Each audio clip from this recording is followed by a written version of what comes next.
excited about this topic. But before I get started, I'm going to need some help from someone. So, Casey, can you come up here? Yeah! Casey! So, what I have here in my notes and my scripture and everything that I want to be reading. So, what I want you to do is I want you to read through this and try to give the sermon. No, don't worry, you're fine. You have everything here that you need, and I'll walk with you through this. You can ask me questions, but no, you got it. No, just go for it. Just take a deep breath. You got it. I'm totally kidding. Oh, yeah. I probably poop my pants. Anyway, well, tonight I have the honor of concluding our Biblical Women series with a beautiful woman named Hadassah. Now, you probably know her story, although not by that name, but by her Persian name, that is Esther. And ultimately, she becomes Queen Esther. And a lot of you also know that my younger daughter's name is Esther. And so the story is just near to my heart, though I kind of wish I read closer before I named my kid, because Hadassah is kind of a sick name. But Esther fits her just fine. It's fine. Anyway, so just as I put Casey here in a really uncomfortable position that she did not sign up for, God did similarly with Esther.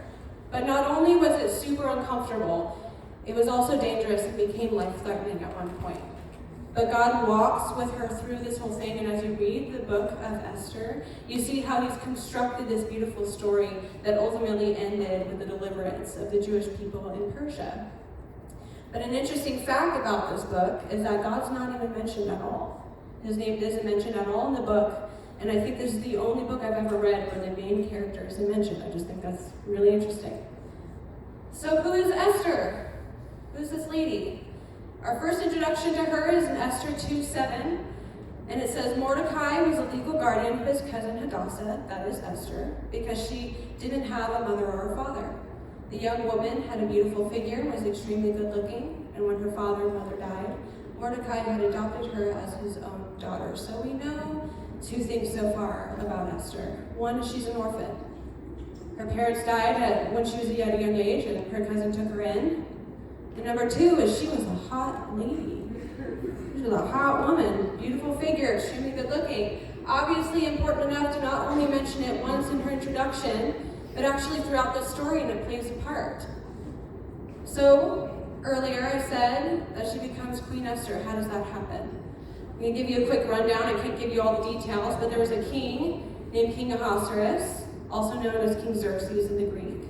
And he had a queen, and her name was Queen Vashti. And it was suspected that he wanted Queen Vashti to march around, parade around naked in front of him and his drunk friends. She said no, so he kicked her out. If you guys have more questions about that, talk to me after. There's a lot of things I would love to talk about, but we just can't. But now he doesn't have a queen, right? How's he going to get one? He sends his buddies off into the city, collects all the beautiful virgins of the city, puts them in a palace to be in a very crazy beauty contest, and whoever wins becomes queen. Therefore, Esther becomes queen. Like I said, she was a very hot lady, plays a part. So now she's in this position of queen. And her cousin Mordecai, the one who had adopted her, tells her that there was a decree passed that the Jewish people were to be completely annihilated, not only in the city, but also extending all the way to Israel. There was a man, basically ancient Hitler, his name was Haman, and he wanted to completely obliterate the Jews. And Mordecai sees that she's in a position where she could potentially take this decree down and save the Jewish people. So he asks her to go to the king, and Esther realizes this is a very heavy thing that he's asking her to do. In Esther 4:11 it says, all the royal officials and the people of the royal provinces know that one law applies to every man or every woman who approaches the king in the inner courtyard and who has not been summoned, the death penalty. Only if the king extends his gold scepter will that person live. I have not been summoned to appear before the king for the last 30 days. So she's saying that there's a law that if she goes into the presence of the king without him asking her to, she could be killed. And it's not like she could just sit around and wait for him to call for her, because who knows when that's going to be. He hasn't called for her in the last month. This is a heavy thing that he's asking her to do, but he replies to her with this. I don't think that you will escape the fate of all the Jews, because because you're in the king's palace. If you keep silent at this time, liberation and deliverance will come to the Jews from a different place, but you and your father's house will be destroyed. I know, who knows, but perhaps you have come to your royal position for such a time as this. So he's saying basically, hey, you don't really have a choice. Either way you can die. It doesn't matter what you choose. Either you don't do anything and you get killed, or you go into the presence of the king and get killed. I would imagine she's probably really distraught at this point. Either way she can die, but she ponders, she thinks, and she thinks, well, if I die, I might as well die trying to save my people. She goes to the king. He extends his gold scepter, so we're chilling now. She doesn't die. Hooray for that. And he says, what can I do for you, my queen? I'll give you anything up to half the kingdom. She says, why don't you come to dinner tonight and bring your buddy Haman, Ancient Hitler, that guy, bring him. Come on over. So they have dinner, and he says it again, what can I do for you, my queen? I'll give you anything up to half the kingdom. I'd imagine right now she's probably really nervous, and I don't know if it was the timing wasn't right, or she just wanted to postpone this conversation. So her answer was, why don't you just come again tomorrow night? Let's have dinner tomorrow night. So tomorrow night rolls around. King says again, what can I do for you, my queen? I'll give you anything up to half the kingdom. That's right. She gains up her courage, and she says, me and my people are set to be completely annihilated. There's some confusion here, I'm assuming. They don't know she's Jewish at this point. She's hidden her Hebrew heritage. She's going by her Persian name. Again, my people and I are being set to be annihilated, and the king is boiling at this point. Who is trying to kill my wife? Who would do such a thing? She calls out, this wicked Haman, this dude, he's trying to kill me and my people. He's furious. He sends Haman off to his death. And ultimately, the Jews are delivered from the decree that once was passed. This story has so much meat and so much that I would love to talk about, but it's a whole other series in itself. What I want to focus on tonight is the potential point of view that Esther might be going through this whole time. See, she suffered a lot in her life. I mean, starting in the beginning, she was an orphan. I don't know how old she was when her parents died, but I don't care how old you are. If your parents are dead, you probably have some trauma. Now, she's a young woman being taken out of anything that she ever knew, put into a palace to marry a man she doesn't even know. And any dream of having her own family, her own kids, her own life is gone. She doesn't get to have that anymore. Then she's put in a position where either decision she makes, she could get killed for. I don't know about you, but I'd probably be suffering a lot. That sounds really scary. But the thing is that her suffering had purpose. She was put there for a reason. Does anybody know the most famous line from this book? I read it earlier. Say it. For such a time as this. You were put here for such a time as this. Her suffering was for a reason. She was put there for a reason. We all suffer here. Has anybody here not suffered at some point in their life? Because I would love to take some tips. We've all suffered. We're all put in uncomfortable positions we don't want to be in, that we don't sign up for. And there's a delusion that sometimes goes around where, oh, well, I'm a Christian, so my life is perfect, I'm really happy all the time, and we're just frolicking through flowers because life's just great. That's completely delusional, and I don't know what Bible that's from, because the Bible that I read, cover to cover, is full of suffering. But the thing is that there's hope in suffering. There's purpose in suffering. Romans 5:3-5, it reads, and not only that, but we rejoice in our afflictions, because we know that affliction produces endurance, endurance produces proven character produces hope, and this hope will not disappoint us, because God's love has been poured out into our hearts through the Holy Spirit who is given to us. There is reason, there is hope for suffering. There's a purpose for your suffering. I want to talk about two other biblical figures real quick who had also suffered. One is Joseph. A lot of us know his story. He seemed like a pretty chill dude, but his brothers threw him into a hole, then sold him off into slavery. Then he gets put in prison for something he doesn't even do. But eventually, he comes into second in command to the Pharaoh, and God uses him to deliver millions of people through a famine.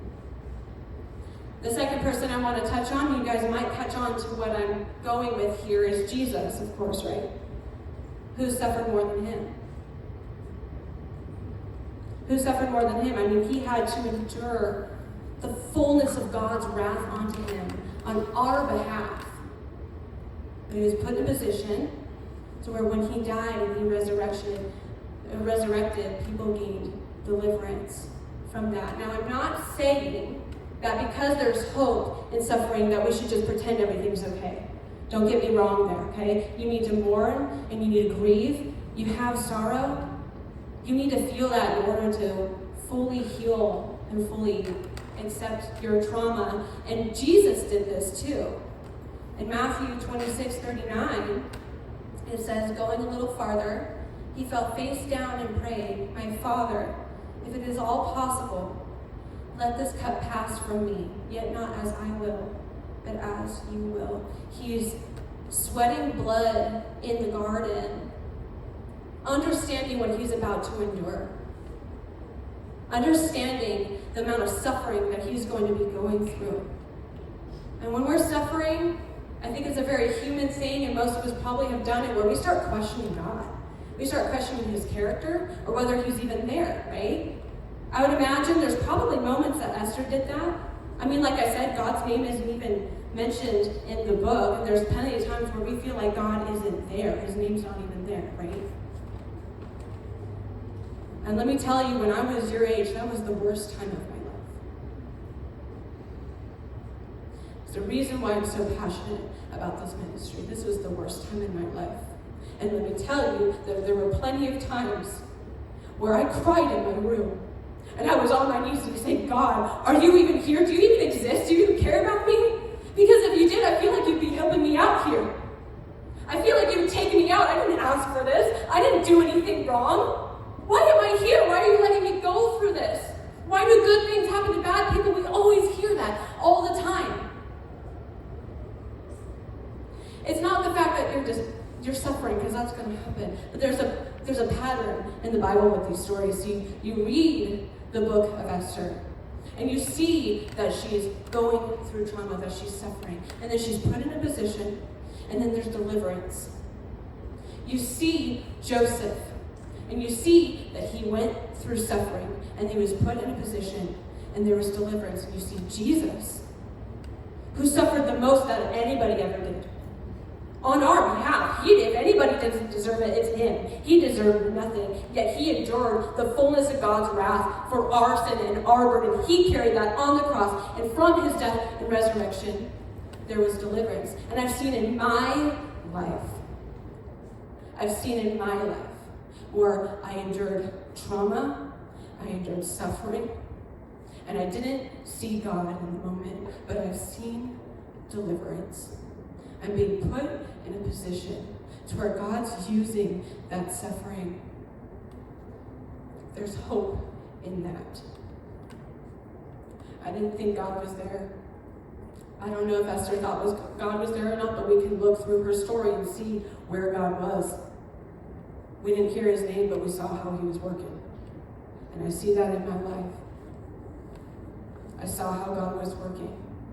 And not only do I have deliverance for myself through my trauma, but I've seen people's lives been touched because God decides to use my broken story to touch other people. I've heard testimonies from other people, crazy stories that have touched me and delivered me.